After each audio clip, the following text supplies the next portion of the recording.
Baby steps. After your faith hasn't let you down. This is Infants on Thrones.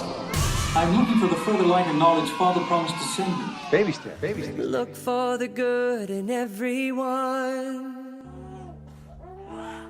Dear Chip, yes, we are here at the moment of your birth. There is a loud, shrieking, piercing scream ripping through the air right now, and it's coming from you. Tiny vocal cords stretched tight across your larynx vibrate like taut strings as columns of air rush past them. Muscles in your chest and diaphragm contract with surprising force for someone who has been breathing for less than 10 seconds. The sound reverberates up through your throat, shaping itself in your brand new mouth, bouncing off walls, startling everyone in the room. That's quite a cry. And it isn't just noise. It's your way of announcing the chaos you are experiencing.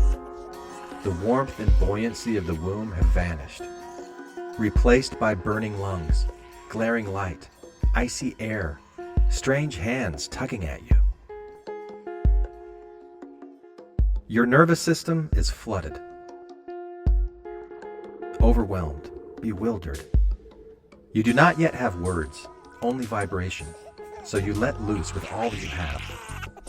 This cry is your protest, your plea, and your declaration. Something has changed and I don't understand it. And for the very first time, you are hearing your own voice. Get used to it, Chip. This will be a recurring theme. There will be times when people accuse you of falling in love with your own voice. They won't be wrong. But it will take you a while to recognize how comforting your voice can be, both for yourself and for others, when it isn't being, well, obnoxious. And Chip, before we go any further, we want to pause and remind you again who we are.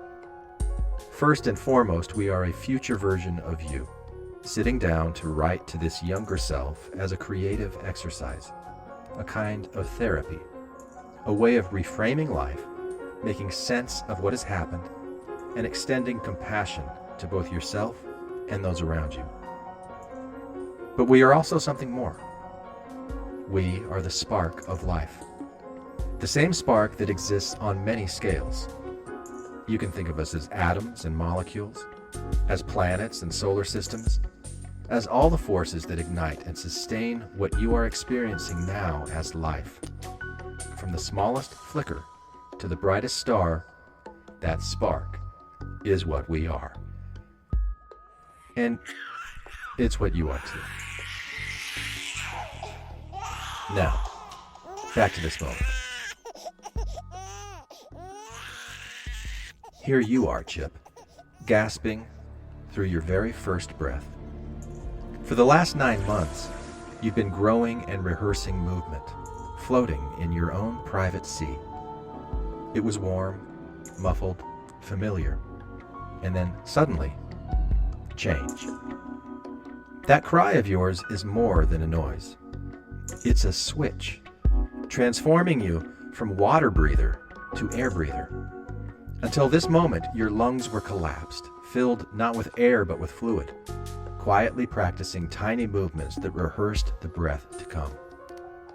With your first cry, that liquid world was replaced by air, and the tiny sacs at the end of your airways, the alveoli, that's fun to say, unfurled like a field of blossoms, each one opening to receive oxygen. The air seared as it entered, igniting your blood, setting your entire body aflame with the shock of oxygen. What you felt as burning pain was also ignition, the moment your body caught fire with life. You are a different entity now. And now some good news and some bad news. The good news is, what you have just endured, the squeezing of the birth canal, the violent shift from liquid nourishment to burning lungs of air, is both the worst pain and the worst trauma you will experience for the rest of your life on this planet. More good news is this: you survived it. Your body has been preparing for this moment all along, fueled by the deep yearning to live and to love that has been carried in your genetic history since the first cells came together in relationship. That yearning has transformed you. You are alive. You are here. And this resilience is not new. It's the inheritance of every ancestor who has endured their own first breath, passed into you as a silent, unbroken lineage of survival. So, really, it's all good news. Except, perhaps, for this. Soon, your young brain will develop the ability to simulate fictional realities and to then judge them as good or bad. That ability itself is not bad news. It's one of your greatest gifts, actually. The bad news will be what that ability will frequently create in you. In other words, Chip, your neurons will often create bad news where bad news does not exist otherwise. And you will believe those fictions as if they were the whole truth. Already, your neurons, the new kind of cell we told you about before, have been branching and weaving themselves into the network that will become your nervous system. They are the playwrights of your inner theater, scribbling out scripts, running rehearsals, trying to predict what comes next. One day, Chip, you will hear a neuroscientist describe this as a controlled hallucination. What this means, Chip, is that it's going to feel to you like you're looking out at the world exactly as it is, as if you're gazing through a perfectly clear window. But it isn't a clear window at all. It's a network of living neurons receiving signals and vibrations, passing them back and forth, comparing them against every scrap of past experience they've stored away. And before you're even consciously aware of it, they've already decided what it is you're looking at. The controlled part of the hallucination comes from the constraints built into your biology. Your genetic code is the blueprint, the sheet music. It tells your neurons how to play, how to keep the tune more or less consistent with the world outside. They've been doing this for millions of years, long before they evolved the ability to conjure what will one day be your ego. That's another story for another time. What matters for you now is this: your experience of reality will always be unique to you. And the same is true for everyone else. You could be in the same room with other people, each of you seeing the same reality, yet all of you experiencing it differently. For example, right now, you are screaming, overwhelmed with pain, fear, distortion, and yet your mother, holding you against her, is glowing inside. She feels a surge of accomplishment, of love, of connection, as though she's just done the most important thing in her life. You are in trauma. She is in triumph. Same moment, two entirely different worlds. And neither of you is wrong. It will take you a long time to understand this, to see that each person's reality is subjective, shaped by their own nervous system's hallucination. But when you finally learn to respect that truth, compassion will open up like a new horizon. And Chip, it will not only be your mother's glowing joy against your own trauma, it will also be your father's beliefs against your mother's instincts. Your father will be influenced by the parenting theories of a doctor named Benjamin Spock, who will argue that children should be weaned early to foster independence and resilience. To your father, this will seem like wisdom. He will believe that by denying you immediate comfort, he is forging strength in you for the future. He will think he is helping you. he will not understand the impact it will have on you. Over the next months, there will be nights when you cry out, and your mother longs to comfort you, but he insists she withhold. To her, it will feel like cruelty. To him, it will feel like fortitude.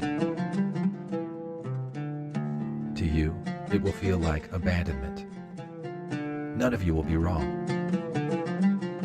Each of you will be living in your own reality, guided by instincts, beliefs, and theories that collide in the nursery. Attachment theory will one day give you words for what you will be experiencing. It will explain how infants develop trust or fail to, based on whether caregivers consistently respond to their cries. These early patterns, secure or insecure, anxious or avoidant, become woven into the nervous system, shaping how love and safety are sought for decades to come. In your case, independence will be reinforced at the expense of trust. It will feel like love is conditional, something that can be withdrawn. And so, little by little, you will begin to create what you need on your own. Self-soothing, not because you want to, but because you have to. This is how adaptive nervous systems are shaped, by necessity. So here's where we are, Chip. Your neurons are buzzing. Your cry is echoing. Your mother is radiant. Your father is convinced he is doing what is best. And we are here, the spark of life, impressed into every one of these processes. We will keep speaking to you, but as your ego begins to form, as you grow into the sense of I, you will notice us less clearly.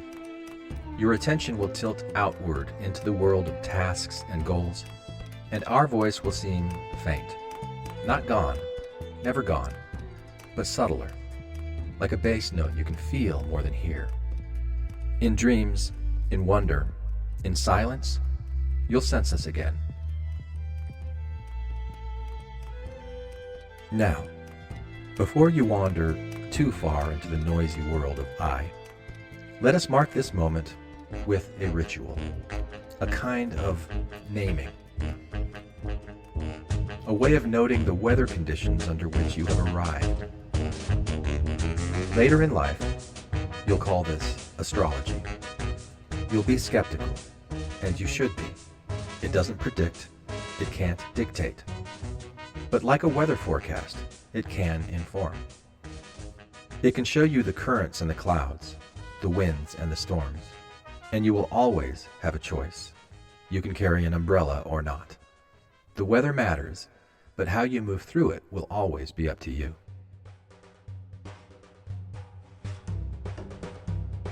You were born with the sun in Aquarius. This means you are wired for vision and originality, for standing outside the crowd to glimpse what others cannot see. Aquarius rises on the horizon of your birth as well, stamping your very presence with strangeness and brilliance. Your north node rests there too. Your nervous system will naturally yearn to lean into uniqueness, to bring new patterns into being. And yet, your moon is in Cancer. Soft, tender, longing for safety and home. These two signatures will pull you in different directions. Sometimes you will hide, sometimes you will break free. Both will shape you. At some point, you'll attempt both at once, which will mostly look like sulking at home while secretly hoping someone notices how independent you are. You will spend many hours with hurt feelings, hiding in closets and under kitchen tables, hoping your parents will come and find you. Eventually, you will just give up. And Chip, here is where those first months of crying and not being answered will leave their mark. Your Cancer moon will ache for nurture, for arms that respond quickly, But when they do not, you will learn instead to retreat into your shell, to invent independence where you needed trust. This is what we mean when we say independence at the expense of trust. The cosmos didn't force it, but the culture, the parenting, the tiny battles of night and nursery intertwined with the moon's pull. This is how samskara is born. Impressions carved into the nervous system, grooves that hum quietly until you learn how to hear them. Your quick mind will be fueled by Mercury in Capricorn and Mars in Aries. This sharpness will make you witty, sarcastic, sometimes cutting. You will discover how words and ideas can wound, and sometimes you will use them that way. You will bully without realizing it, intoxicated by the rush of cleverness. You will use other people like puppets, playing practical jokes for your own amusement that are benevolent to some, malevolent to others. Later, you will learn a more considerate way. Jupiter in Sagittarius pulls you toward expansion, adventure, and quest. You will pour yourself into belief and mission, traveling far from home, learning a foreign language, convinced you are saving others. But Jupiter also collides with Pluto, meaning your search for meaning will sometimes clash with power. This too will teach you. Yes, Chip, even your planets will argue. Don't worry, you come by it honestly. And Chiron in Aries will wound you in the realm of courage. You will doubt your strength. But this will also be the place where you discover your greatest medicine. The gift of helping others face their own fears by showing them that courage is simply moving forward while afraid. You will roll your eyes at the saying, "Fake it till you make it." But you'll also recognize there is some truth there, that change happens with intention. And sometimes you have to lean against your instincts in order to create new ones. But we must speak plainly. You are not being born into emptiness. You are being born into a religion, the Mormon Church. This will shape you as surely as DNA and stars. From the beginning, you will be told that you are chosen, that your people alone have the one truth. You will believe it. You will learn to see others as lost. You will judge difference harshly. You will feel a secret superiority. You will grow up believing it is your duty to convert the world, which is adorable, Chip. Like ants trying to convince other ants that only their hill matters. This will settle deep into your body before you have words for it, becoming an unconscious template of who you think you are. Like oxygen filling your lungs, belief will seep into you before you even recognize it as belief. It will spread through you, the way those tiny sacs at the ends of your airways, the alveoli, just blossomed open to receive your first gasp of air. In the same way, belief will blossom within you, invisible yet saturating, until it becomes the very atmosphere you live in. You will not remember the moment it entered, but it will dwell in you. For a time, it will be the only air you know. And later, you will leave home and go far away. You will serve what they call a mission. You will travel across the world to the land of the rising sun. You will learn to speak Japanese. You will learn even better how to smile and fake it. You will believe you are saving lost souls who need to be saved and have been waiting for you and what you will bring them. You will give everything you have to it, including, at times, your sanity, your sleep, and your digestive comfort. Spicy curry is a stern teacher, Chip. So is knocking on doors when no one answers, and so is bowing endlessly to strangers who shut the door anyway. But then, the cracks. The story you were given will collide with other stories. The values you were taught will clash with deeper values rising within you. You will face a faith crisis. You will face a crisis of faith.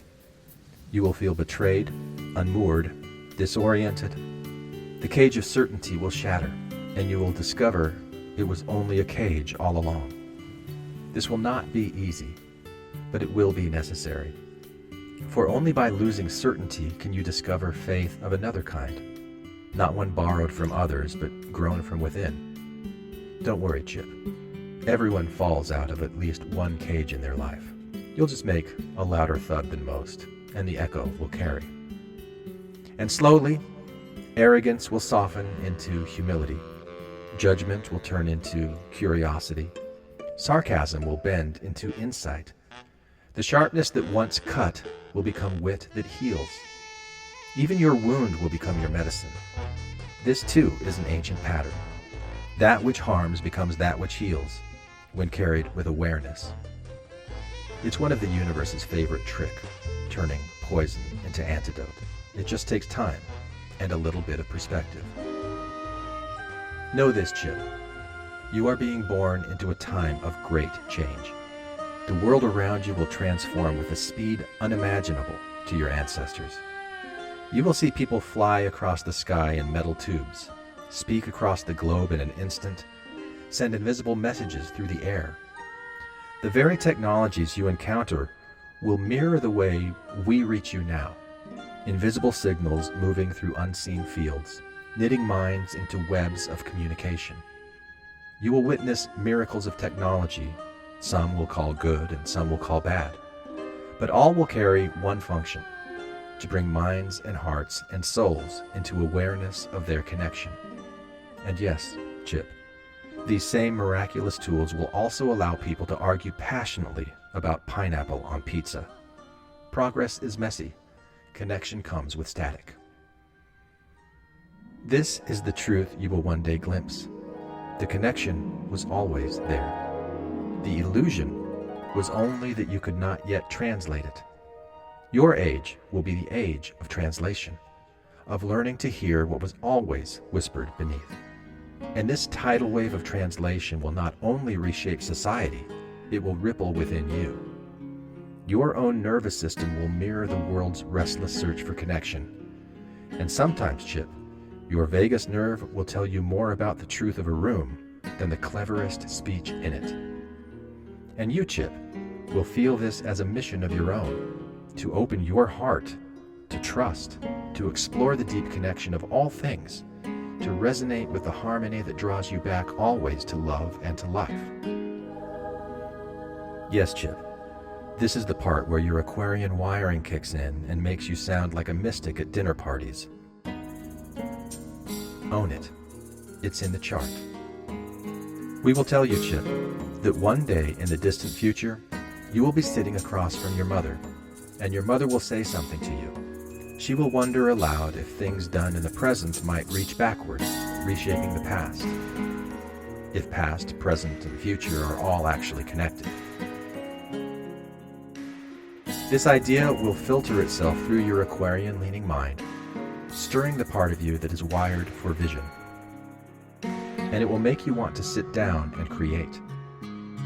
To imagine, what would you say to yourself if you could speak at the moment of conception? Or at the moment of your birth?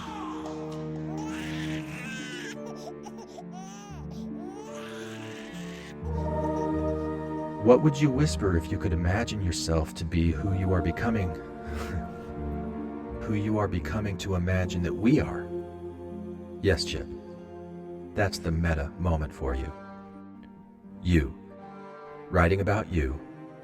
Imagining us. Imagining you. Ouroboros, baby. And when you ask these questions, Chip, you will find yourself circling back here, to the very moment, to this natal signature, to the sun in Aquarius, the moon in Cancer, the wit of Mercury, the wound of Chiron.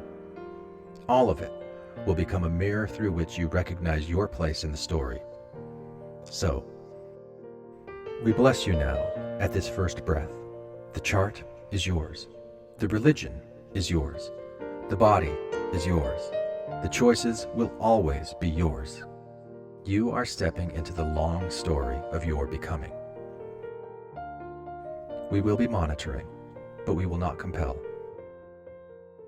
We will pop our heads in again at the moments you need us most. And even when you forget us, we will be near, as close as your own breath, rising and falling through the blossoming sacs of your lungs, carrying life through you as it has from the very beginning. And yes, occasionally reminding you to brush your teeth. Sometimes you will even listen.